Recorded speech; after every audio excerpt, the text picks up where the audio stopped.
কিভাবে আপনি আপনার ফেসবুকের ফ্রেন্ড লিস্ট হ্যাড করবেন, লুকিয়ে রাখবেন বা প্রাইভেট করে রাখবেন। ফ্রেন্ডস, আপনি যদি আপনার ফেসবুকের ফ্রেন্ড লিস্ট হ্যাড করতে চাইছেন, লুকিয়ে রাখতে চাইছেন বা প্রাইভেট করে রাখতে চাইছেন, তাহলে ভিডিওটি শেষ পর্যন্ত দেখুন। কারণ আমি আজকে এই ভিডিওতে একদম সহজভাবে দেখাচ্ছি আপনি কিভাবে আপনার ফেসবুকের ফ্রেন্ড লিস্ট হ্যাড করবেন, লুকিয়ে রাখবেন বা প্রাইভেট করে রাখবেন। তো ফেসবুকের ফ্রেন্ড লিস্ট হ্যাড করার জন্য, লুকিয়ে রাখার জন্য বা প্রাইভেট করার জন্য আপনাকে ফেসবুকে আসতে হবে। ফেসবুকে আসার পর একদম উপরে বাঁদিকে দেখুন একটা 3 লাইন আছে, আপনাকে 3 লাইনে ক্লিক করতে হবে। আপনার ক্ষেত্রে এই 3 লাইন, যেটা আমার ক্ষেত্রে একদম উপরে বাঁদিকে শো করছে, সেটা আপনার ক্ষেত্রে একদম উপরে ডান দিকে থাকতে পারে।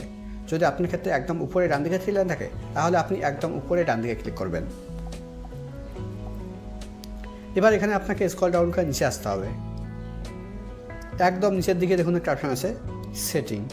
এবার আপনাকে সেটিংয়ে ক্লিক করতে হবে। ফ্রেন্ডস, আপনার ওখানে এরকমভাবে সেটিং অপশন শো করবে না, আপনার ওখানে এরকম শো করবে। আপনি প্রথমে স্ক্রল করে নিচে আসবেন, নিচে আসার পর সেটিং অ্যান্ড প্রাইভেসিতে ক্লিক করবেন। সেটিং অ্যান্ড প্রাইভেসিতে ক্লিক করলেই আপনার সামনে সেটিং অপশন শো করবে। তারপর আপনি সেটিং অপশনে ক্লিক করতে পারবেন। সেটিংয়ে ক্লিক করলেই আপনার সামনে ঠিক এরকম পেজ ওপেন হবে। এখানে আপনাকে স্ক্রল ডাউন করে নিচে আসতে হবে। এখানে আপনাকে খুঁজতে হবে অডিয়েন্স অ্যান্ড ভিজিবিলিটি। নিচের দিকে দেখুন লেখা আছে অডিয়েন্স অ্যান্ড ভিজিবিলিটি। এর আন্ডারে দেখুন একটা অপশন আছে how people can find and contact you. এবার আপনাকে how people can find and কন্ট্যাক্টের উপরে ক্লিক করতে হবে। How people can find and কন্ট্যাক্টের উপরে ক্লিক করার পর এবার এখানে সেকেন্ড অপশনটা দেখুন লেখা আছে who can see your friend list. এটা দেখুন আমার পাবলিক করা আছে, এটা আপনাকে অনলিমিট করতে হবে। তো অনলিমিট করার জন্য এর উপরে ক্লিক করতে হবে।